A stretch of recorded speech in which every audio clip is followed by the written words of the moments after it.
여러분 반갑습니다. 오늘은 마가복음서 14장 27절부터 우리가 함께 공부하도록 하겠습니다. 오늘 27절 말씀을 보면 예수께서 제자들에게 이르시되 너희가 다 나를 버리리라. 이는 기록된 바 내가 목자를 치리니 양들이 흩어지리라 하였음이니라. 그렇게 말씀하고 있습니다. 굉장히 충격적인 말씀을 예수님께서 하고 있는 겁니다. 모든 제자들이 다 나를 버리게 된다. 그렇게 말씀하고 있어요. 근데 예수님은 여기에서 그치지 않고 그 다음 절에 있는 말씀을 보면 28절에 그러나 내가 살아나 후에 너희보다 먼저 갈릴리로 간다. 그렇게 말씀하고 있어요. 예수님께서 활동하셨던 그러한 장소, 예수님은 부활하신 이후 갈릴리로 가서 제자들에게 어떤 새로운 삶을 보여줄 것을 말씀하고 있죠.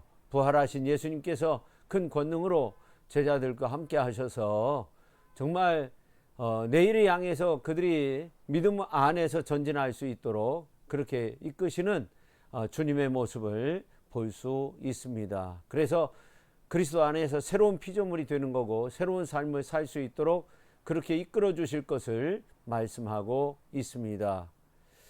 그러면서 이제 베드로의 어떤 부인에 관한 그러한 말씀을 하고 있습니다. 먼저 베드로가 이런 말을 하죠. 베드로가 여짜오되 다 버릴지라도 나는 그리하지 않겠나이다. 베드로가 아주 호언장담을 한 거죠. 나는 예수님을 버리지 않겠다고 그렇게 말을 한 겁니다. 그때 예수님께서 이런 말씀하십니다. 30절 예수께서 이르시되 내가 진실로 내게 이르노니 오늘 이 밤 닭이 2번 울기 전에 내가 3번 나를 부인하리라. 그러니까 예수님은 먼 미래를 내다보시기도 하시지만 이제 바로 그날 밤에 오늘 밤에 예수님이 겟세마네 동산에서 기도하시고 난 다음에 예수님이 잡히시게 되고 신문 받으시는 과정 속에서 베드로가 예수님을 부인할 것을 그렇게 분명히 말씀하고 있습니다. 자, 그러면서 31절에 있는 말씀을 보면 베드로가 이런 또 말을 하죠. 자, 31절 같이 한번 읽겠습니다. 베드로가 힘있게 말하되 내가 주와 함께 죽을지언정 주를 부인하지 않겠나이다 하고 모든 제자도 이와 같이 말하니라. 그렇게 말씀하고 있어요. 베드로가 참 놀라운 고백을 한 겁니다. 주님의 말씀은 천부당 만부당하다고 펄쩍 뛴 겁니다. 자신들은 이미 주와 함께 죽을 것까지도 준비가 되었다고 그렇게 말하고 있었던 겁니다. 베드로가 이제 그 놀라운 믿음의 고백을 하니까 내가 주와 함께 죽을지언정 주를 부인하지 않겠다고 예수님의 말씀에 반해서 네가 오늘 이 밤 닭이 2번 울기 전에 내가 3번 나를 부인하리라. 그 말과는 정반대로 죽을지언정 주를 부인하지 않겠나이다. 그렇게 말을 하고 모든 제자도 따라서 베드로와 같이 그렇게 말하였다는 것을 알 수 있습니다. 자, 이러한 가운데 시간이 흘러서 예수님은 겟세마네 동산에 가서 기도하십니다. 자, 기도하시기 전에 뭐라고 말씀하십니까? 내가 기도할 동안에 너희는 여기 앉아 있으라. 그렇게 말씀하고 있습니다. 자, 그리고 예수님이 데려간 사람이 있죠. 33절 베드로와 야고보와 요한을 데리고 가실새 심히 놀라시며 슬퍼하사라고 그렇게 말씀하고 있습니다. 여러분, 이 겟세마네라는 뜻은 압착, 짜낸다, 그러한 의미가 있습니다. 기름을 짜내는 동산. 그런데 기름을 짜내는 것이 아니라 예수님이 피땀 흘려서 정말 기름을 짜내듯이 혼신의 힘을 다해서 땀방울이 핏방울이 되도록 그렇게 간절히 예수님이 기도를 하셨습니다. 근데 33절에 심히 놀라시며 슬퍼하셨다. 그렇게 말씀하고 있어요. 자, 여기에 보면 심히 놀랐다. 이 말은 에크담 베이스 다이 그런 말인데 그 의미는 뭐냐면 공포에 떨었다 하는 거예요. 그리고 슬퍼하사, 이 말은 매우 슬퍼하며 근심했다는 거예요. 근심하고 슬퍼하고 이제 십자가의 죽음을 앞두고 그야말로 말문이 막히는 어떤 그러한 상황 속에 저들이 정말 예수님을 붙잡아 갈 것을 그렇게 생각하면서 예수님은 슬퍼하고 근심에 빠져서 그렇게 예수님께서 이제 하나님 앞에 기름을 짜내듯이 그렇게 간절히 기도하였다는 것을 알 수 있습니다. 자, 그러면서 이제 34절에 보면은 내 마음이 심히 고민하여 죽게 되었다고 그렇게 말하고 있습니다. 자, 이 말은 예수님은 자신이 느끼고 있는 감정을 베드로를 비롯한 그 세 제자들, 베드로, 야고보, 요한에게 숨기지 않았어요. 그러니까 예수님이 십자가의 그 고난이라고 하는 것은 너무나도 큰 고통과 번민을 자아내는 두려운 것이었음을 우리가 알 수 있습니다. 그래서 심히 뭐라고 말씀하고 있냐면 고민하여 그렇게 표현하고 있습니다. 그러니까 그야말로 이 말의 의미는 슬픔과 고통으로 둘러싸여져 있었다 하는 겁니다. 이러한 가운데서 예수님께서 정말 간절히 기도하는데 오늘 이제 말씀 가운데 보니까 35절 말씀 우리가 같이 한번 읽어보도록 하겠습니다. 35절 조금 나아가서 땅에 엎드려 될 수 있는 대로 이때가 자기에게서 지나가기를 구하였다. 그렇게 말씀하고 있어요. 땅에 엎드려서 기도했다. 그렇게 말씀하고 있어요. 자, 이 구하였다는 것은 무엇을 향해서 그러한 의미가 있습니다. 근데 땅에 엎드려서 기도한 겁니다. 땅에 엎드려서. 그러면서 이제 기도했는데 땅에 얼굴이 대시고 엎드려서 기도했어요. 누가는 무릎을 꿇고 기도했다고 했어요. 누가복음서 22장 41절 말씀 가운데 보면 그렇게 기도의 모습을 그리고 있습니다. 여러분, 서기관이나 바리새인들은 어떻게 기도합니까? 기도할 때 이제 똑바로 서서 두 손을 높이 들고 그렇게 기도를 했습니다. 그러나 예수님은 전혀 다른 겸손의 자세로 그렇게 간절한 모습으로 기도하셨다는 것을 알 수 있습니다. 그러면서 이제 그 35절 말씀 가운데 보면 이때가 자기에게서 지나가기를 위해서 구했다. 그렇게 말씀하고 있어요. 마태복음서 26장 39절, 누가복음서 22장 42절 이러한 말씀에 나오지 않는 그런 내용으로 될 수 있는 대로 있다가 지나가기를 그렇게 기도했다고, 될 수 있는 대로라는 그러한 가정법을 사용하고 있다는 겁니다. 만약 할 수가 있다면, 그런 말이죠. 할 수가 있다면 이 두려움과 고통을 벗어날 수 있도록 해달라고 하나님 앞에 간절히 기도했다는 것을 알 수 있습니다. 이때가 그렇게 표현하고 있는데, 이거는 좁은 측면으로 볼 때 군병들에게 체포되는 순간을 가리키고 있지만, 넓은 측면으로 볼 때 체포뿐만 아니라 고난받고 십자가의 고통을 당하시는 그러한 모습까지도 포함하는 그 심정을 그대로 보여주고 있는 이란 말씀을 하고 있습니다.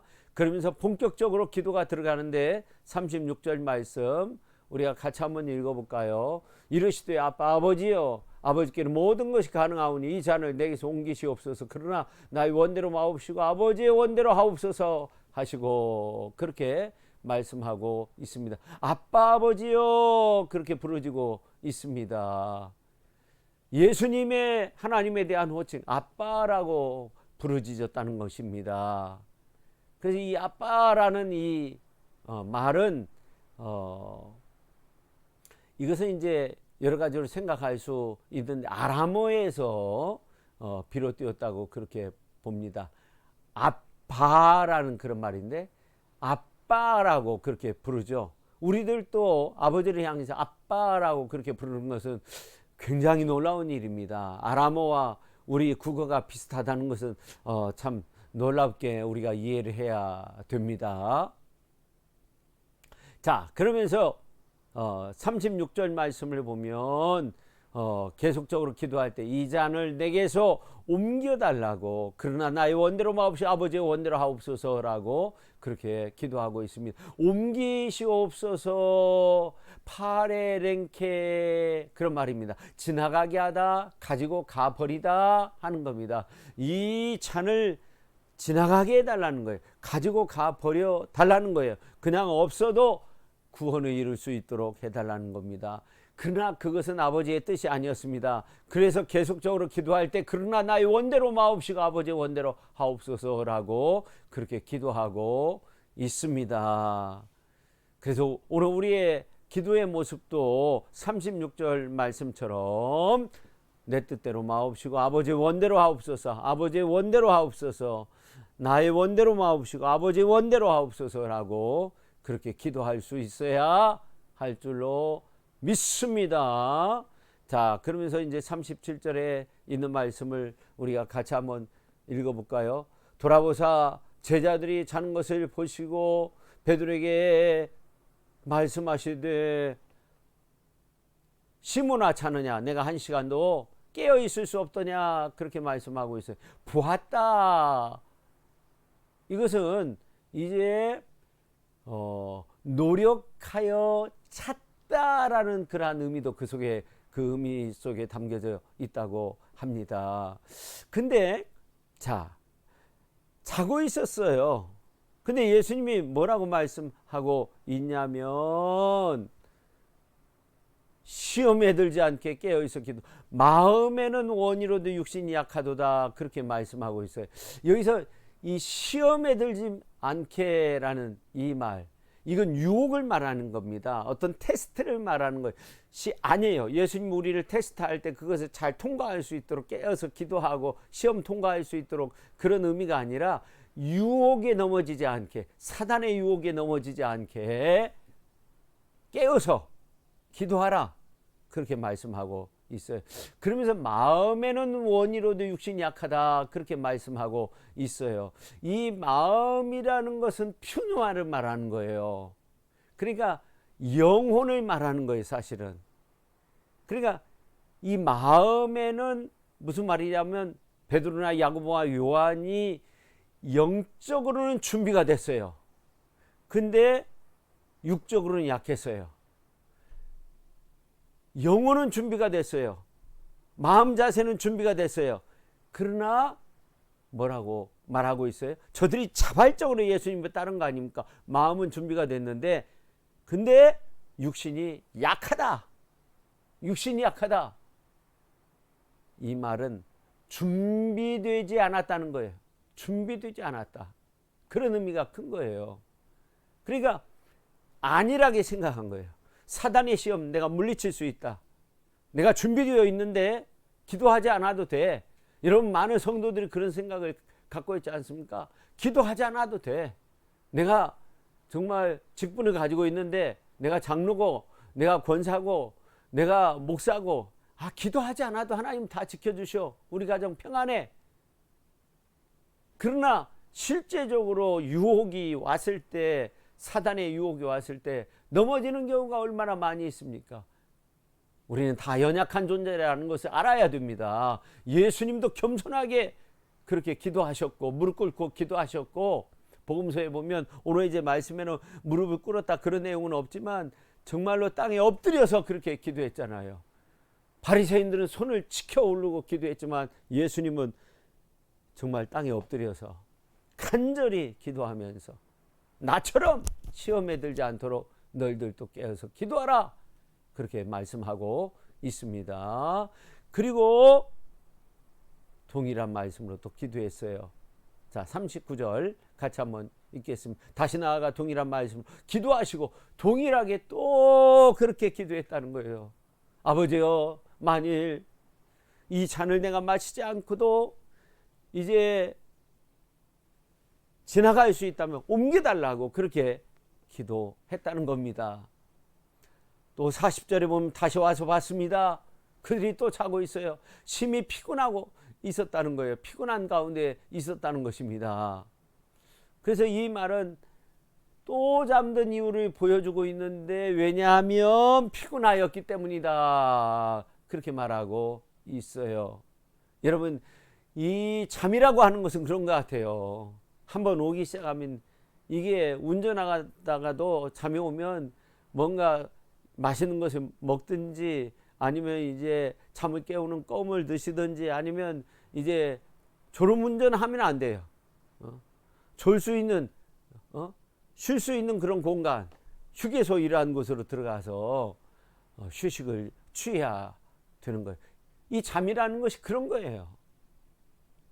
슬픔과 피곤함으로 인한 졸음이 정말로 잠시도 깨어있지 못하게 하고 잠들게 하였던 거예요. 여러분, 오늘 우리들도 이 코로나로 인해서 잠들고 있는 거 아닙니까?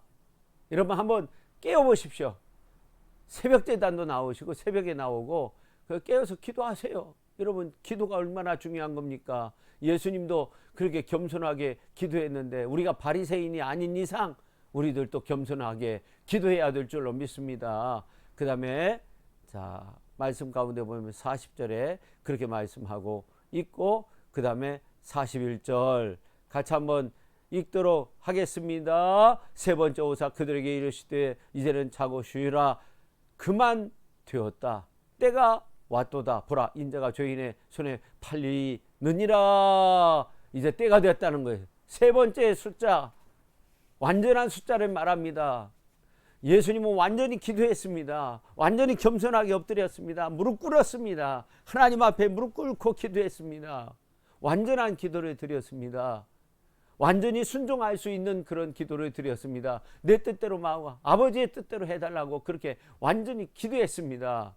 여러분, 우리에게도 그러한 기도의 자세가 필요한 줄로 믿습니다. 그럼 이제 자고 쉬라 그렇게 말하고 있어요. 이것은 어떤 의문적인 표현이에요. 아직도 자고 있느냐? 그냥 쉬라는 말이 아니에요. 사실은요. 여기에 보면 헬라어로 보면 아듀테네 토 로이폰 카이 아나파우 에스테라는 말로서 의문문으로도 해석할 수 있다는 거예요. 이제 자고 쉬어야 하느냐 그렇게도 해석할 수 있다는 거예요.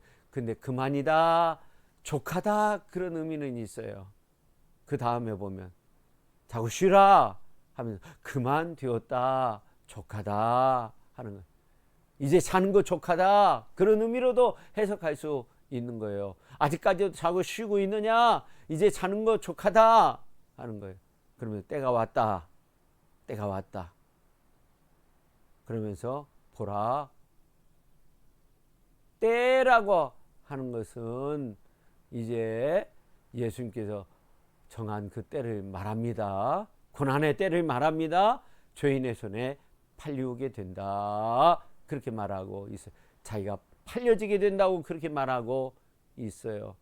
그래서 죄인의 손에 팔아 넘기는 주체가 3인칭 단수예요. 가룟 유다라는 거예요. 가룟 유다. 그것을 지칭하고 있어요. 나를 파는 자들이 아니에요. 나를 파는 자라는 거예요. 가룟 유다를 말하는 거예요. 여러분, 가룟 유다에 의해 예수님이 죄인의 손에 팔려오게 되지만 결국 그 과정을 통해서 예수님은 구원을 이루셨다는 거, 역사적 사실입니다. 여러분, 예수님 잘 믿고 깨어서 기도하고 겸손하게 예수님처럼 기도하며 그렇게 믿음의 승리를 이루시기를 예수님의 이름으로 축원합니다. 수고하세요. 안녕.